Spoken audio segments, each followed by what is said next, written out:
नमस्कार बच्चों, आज हम पढ़ने जा रहे हैं नाटक लिखने का व्याकरण। तो नाटक लिखने का व्याकरण के अंतर्गत जो हम सबसे पहले पढ़ रहे हैं वो है नाटक व अन्य विधाएं। तो कविता, कहानी, उपन्यास की तरह नाटक भी साहित्य के अंतर्गत ही आता है, परंतु अपनी कुछ निजी विशेषताओं के कारण यह बाकी दूसरी विधाओं से अलग हो जाता है।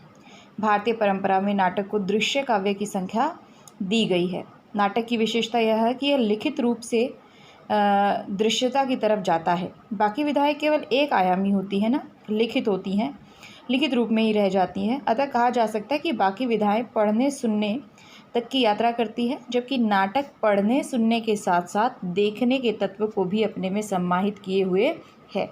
ये इसकी अपनी निजी विशेषता है जो इसे बाकी विधाओं से अलग करती है। अब इसके बाद जो अगला प्रश्न इसमें बनता है वो है नाटक में समय का बंधन। अब समय का बंधन नाटक की मूल विशेषता है। हम विशेषताओं के अंतर्गत ही ये पढ़ रहे हैं ना।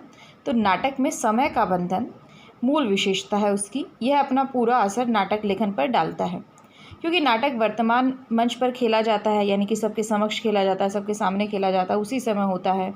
तो उसके दिशा निर्देश भी वर्तमान काल में ही संजोहित किए जाते हैं, ठीक है, बनाए जाते हैं, लिखे जाते हैं। चाहे रचना भविष्य काल की हो या अतीत की हो, समय को लेकर एक तथ्य यह भी है कि जहाँ बाकी विधाएं, कहानी, उपन्यास, कविता को बीच में रोका जा सकता है, वहाँ नाटक के साथ ऐसा संभव नहीं है। एक बार शुरू करने के बाद उसे वहीं पर ख़त्म करना होगा। क्योंकि उसे मंच पर मंचित किया जाता है। अब नाटक के 3 अंक होते हैं। अब हम समय के बंधन के बारे में बात कर रहे थे, उसी के अंतर्गत यही आता है कि नाटक के 3 अंक होते हैं। इसलिए भी समय को ध्यान में रखकर इन तीनों अंकों को बांटा जाता है। ज़्यादातर 40 मिनट या आधे घंटे का समय इनके हर एक अंक के लिए रखा जाता है, नहीं तो नाटक उबाऊ लगने लग जाता है। अब नाटक का जो दूसरा महत्वपूर्ण अंग है या तत्व आप उसे कह सकते हैं या विशेषता कह सकते हैं, उसमें आता है शब्द नाटक के लिए बहुत आवश्यक है। अन्य विधाओं के साथ साथ कविता और नाटक के संदर्भ में भी इसका महत्व, शब्दों का जो महत्व है वो नाटक में जाकर और अधिक हो जाता है। हालांकि उनमें भी है, लेकिन नाटक में जाकर वह और अधिक हो जाता है। नाट्यशास्त्र में लिखा भी गया है कि नाट्यशास्त्र कहता है कि नाट्यशास्त्र में वाचिक अर्थात बोले जाने वाले शब्दों को नाटक का शरीर कहा जाता है। कविता के शब्द बिंब तथा प्रतीक में बदलने की क्षमता रखते हैं। जो कविता के शब्द हैं उन्हें बिंब भी, चित्र, प्रतीकात्मकता आदि उनमें दिखाई दे सकती है, वो बदल सकते हैं। इसलिए कविता नाटक के सबसे ज़्यादा निकट जान पड़ती है। तो अगर एक प्रश्न बनता है कि नाटक के सबसे अधिक निकट कौन जान पड़ता है और क्यों, तो कविता नाटक के सबसे अधिक निकट जान पड़ती है, क्योंकि कविता के जो शब्द हैं वो बिंब और प्रतीक में बदल सकते हैं। क्योंकि नाटक में जो घटनाएं हैं वो सचमुच घटित होती हैं, तो कविता में भी वो घटती हुई सी महसूस होती है। इसीलिए नाटककार के लिए कुछ ध्यान रखने योग्य बातें भी हैं। अभी हम और भी पढ़ेंगे, इसके जो तत्व है उनमें और भी आएंगे। लेकिन एक और महत्वपूर्ण प्रश्न बनता है जब नाटककार नाटक लिख रहा होता है, तो उसके लिए ध्यान देने योग्य बातें भी हैं कि नाटककार को नाटक को संक्षिप्त और सांकेतिक भाषा का प्रयोग करते हुए क्रियात्मकता अधिक दिखाने की कोशिश करनी चाहिए अपने नाटक में।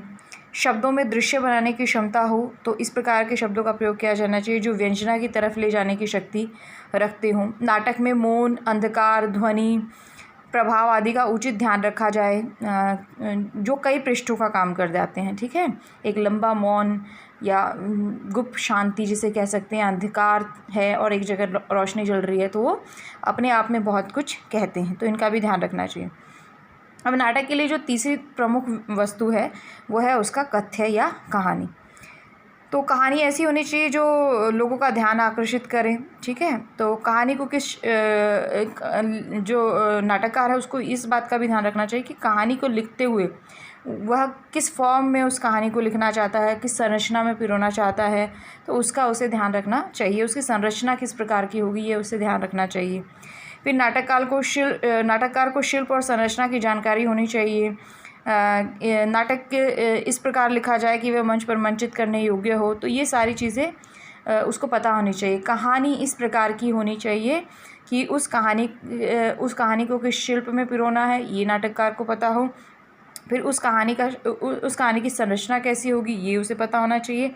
उसके बाद नाटक इस प्रकार लिखा जाना चाहिए, जो कहानी है उसकी वह इस प्रकार लिखी जानी चाहिए कि मंच पर उसे मंचित किया जा सके। उसके साथ साथ नाटककार को एक कुशल संपादक भी होना चाहिए। संपादक का काम क्या होता है, काट छाँट करना कि क्या चीज़ रखनी है और क्या निकालनी है। आपको याद होगा तो मैंने आप लोगों को पत्रिका जब मैं पढ़ा रही थी तो उस समय मैंने आपको संपादक के बारे में जानकारी दी थी। तो नाटककार को एक कुशल संपादक की तरह घटना, स्थिति, दृश्यों का चुनाव करना होता है। फिर उन्हें शून्य से शिखर तक किस तरह पहुंचाना है, उसके विकास की दिशा क्या होगी, क्रम क्या होगा, कैसे बढ़ेगी कहानी, ये सारी कलाएं हमारे नाटककार को पता होनी चाहिए। तो कहानी के साथ साथ ये सारी चीज़ें भी इसमें देखने को मिल जाती हैं। अब नाटक का जो सशक्त माध्यम है वो है संवाद। ठीक है, तो ये एक और महत्वपूर्ण इसका विशेषता है, तत्व भी कह सकते हैं। तो नाटक का सशक्त माध्यम है संवाद, और नाटक के लिए तनाव होना, उत्सुकता होनी, रहस्य होना, रोमांच होना और अंत जैसे तत्व बहुत महत्वपूर्ण होते हैं, बहुत आवश्यक होते हैं। तो इन तत्वों का विकास आपस में विरोधी विचारधाराओं के कारण ही हो सकता है। और विरोधी विचारधाराएं कैसे सामने आएंगी, संवाद के ज़रिए, बातचीत के जरिए एक दूसरे से बात करने पर ही इनके बारे में पता चलता है। तो संवाद वर्णित या चित्रित ना होकर क्रियात्मक अधिक होने चाहिए। तो बात करते हुए वह किस प्रकार की अपने हाव भाव रख रहे हैं, हाथ हिला रहे हैं, पैर हिला रहे हैं, तो ये सब होने चाहिए। तो अनकहे अनलिखे संवादों की तरफ ले जाए, इस प्रकार के संवाद होने चाहिए। जो अनकहे अनलिखे संवाद होते हैं उन्हें अंग्रेज़ी में सब टेक्स्ट कहा जाता है, उन्हें अंग्रेज़ी में सब टेक्स्ट कहा जाता है। वही कमज़ोर नाटक से जो नाटककार है उनको इन सारी चीज़ों के बारे में जानकारी होनी चाहिए, नहीं तो नाटक कमज़ोर हो जाता है। एक नाटक में होता है स्वीकार्य और अस्वीकार्य की स्थिति। तो नाटक स्वयं में एक जीवंत माध्यम है अपनी बात दूसरों तक पहुंचाने के लिए। मंच पर मंचित किया जाता है ना, जैसे कि आपको चित्र में भी दिखाई दे ही रहा होगा, इधर भी है। तो नाटक क्या है, अपने आप में एक जीवंत माध्यम है। जब कोई दो चरित्र या पात्र आपस में मिलते हैं तो विचारों का आदान प्रदान होता है। कई बार टकराहट होती है विचारों में, क्योंकि दोनों के विचार दृष्टिकोण अलग हो सकते हैं। रंगमंच यथास्थिति को ज्यों का त्यों स्वीकार नहीं करता है, तो जो जैसा है उसे वैसे ही रंगमंच पर नहीं दिखा सकते। तो प्रभाव डालने के लिए क्या करते हैं, वो प्रतिरोध का माध्यम अपनाते हैं, यानी कि स्वीकार और अस्वीकार का जो बिंदु है उसे अपने नाटक में दिखाने की कोशिश करते हैं।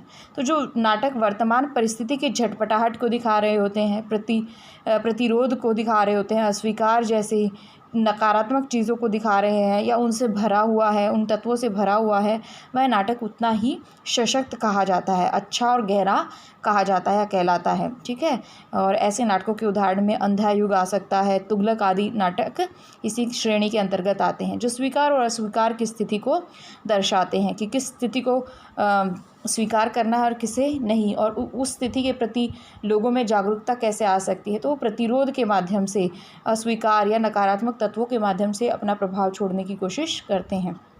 उसके बाद अगला जो बिंदु आता है वो है नाटक के चरित्र चित्रण। तो नाटकों के पात्रों को सपाट नहीं होना चाहिए, सतही नहीं होना चाहिए, टाइप्ड नहीं होना चाहिए। यानी कि नाटक के जो पात्र हैं, क्योंकि उन्हें वो मंच पर दिखाई देंगे और लोगों पर अपना गहरा प्रभाव भी डालेंगे और एक सीमित समय में वो समाप्त भी हो जाएंगे। बार बार फिल्म की तरह उसकी खिड़की पर टिकट नहीं लगने वाली है, तो एक बार होने के बाद अगली बार बहुत मुश्किल से होता है। तो उसी के लिए तो नाटक के जो पात्र हैं वो इस प्रकार के होने चाहिए कि दर्शकों पर उनकी क्रियाओं का, प्रतिक्रियाओं का जो प्रभाव है वो पड़ जाए और कहानी उनकी क्रियाओं प्रतिक्रियाओं के द्वारा लोगों तक पहुंच जाए, या कहानी का विकास, नाटक की जो कहानी है, कथ्य है, उसका विकास उनके हाव भाव, क्रिया प्रतिक्रियाओं के द्वारा हो। तो नाटक में जो पात्र हैं, चरित्र चित्रण है, वो केवल दिखावे की वस्तु के लिए नहीं होने चाहिए, उनका प्रयोजन होना चाहिए, एक कारण होना चाहिए कि वो नाटक का जो कथ्य है उसे आगे बढ़ाएं, उसके क्रम को आगे बढ़ाने में सहायक बन सके। फिर उसके बाद आती है कि जब इसके भीतर और जो चरित्र है उन्हें ऐसा होना चाहिए कि यदि परिवेश की उस समय की मांग हो तो वो इस प्रकार के शब्दों का प्रयोग करने से नहीं हिचके, या स्थितियाँ अनुकूल हो, लोग समझने के लिए तैयार हों, तो उस नाटक के भीतर जो चरित्र है उन्हें उस परिस्थिति को भांपते हुए अपने शब्दों को भी बदलने की छूट हो, या वो अपने शब्दों को बदलने में सक्षम हो, तो क्लिष्ट तत्सम शब्दों का भी अगर वो प्रयोग करने में सहजता महसूस करते हैं और उन्हें लगता है कि वहाँ का वातावरण उनके अनुकूल है, जो लोग बैठे हुए हैं वो उनकी बात को समझ सकते हैं, तो वो उस प्रकार के शब्दों का प्रयोग करने में भी अपनी बात को दर्शकों तक पहुँचाने में भी सक्षम होने चाहिए। तो पात्र केवल दिखावे के लिए नहीं होने चाहिए, बल्कि इस प्रकार उचित अभिनय के साथ प्रस्तुत होने चाहिए कि वो अपने हाव भाव, क्रियाओं के माध्यम से, अपने शब्दों के माध्यम से जो नाटक का कथ्य है, घटना है, उसको आगे बढ़ाने में सहायता कर सके। उसके बाद आता है शिल्प और संरचना। तो अपने कथ्य को व्यक्त करने के लिए नाटककार शिल्प और संरचना पर ध्यान देता है।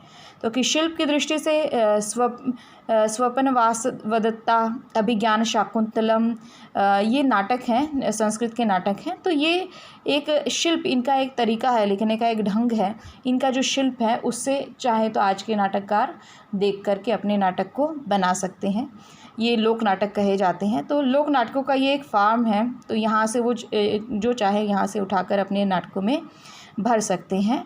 उसके बाद शिल्प और संरचना में दूसरे प्रकार के नाटक भी आते हैं। तो ये तो लोक नाटक हो गए संस्कृत के। उसके बाद पारसी नाटक भी आते हैं। उन पारसी नाटकों की विशेषता ये होती है कि वो गीत और संगीत पर आधारित होते हैं, शेर व शायरियाँ उसमें होती हैं, संवाद भी इस प्रकार के ही होते हैं कि शेर और शायरी से भरे हुए मिलते हैं। तो और एक और प्रकार के होते हैं यथार्थवादी नाटक, जो गद्य पर आश्रित होते हैं। गद्य यानी कि जैसे हम बातचीत कर रहे हैं आपस में, या किसी एक शैली का प्रयोग करते हुए, चाहे वो आत्मकथात्मक शैली है, किसी और प्रकार की शैली है, उसका विवरणात्मक शैली है, उसका प्रयोग करते हुए अपने नाटक को आगे बढ़ाते हैं। तो ये सब क्या है, नाटक की शिल्प और संरचना है कि नाटक किस प्रकार लिखा जाए, उसका खाँचा किस प्रकार खींचा जाए। तो वो लोक नाटक जैसा भी हो सकता है, पारसी नाटक जैसा भी हो सकता है, या यथार्थवादी नाटक जैसा भी उसको कहा जा सकता है। तो ये था हमारा नाटक लिखने का व्याकरण। धन्यवाद।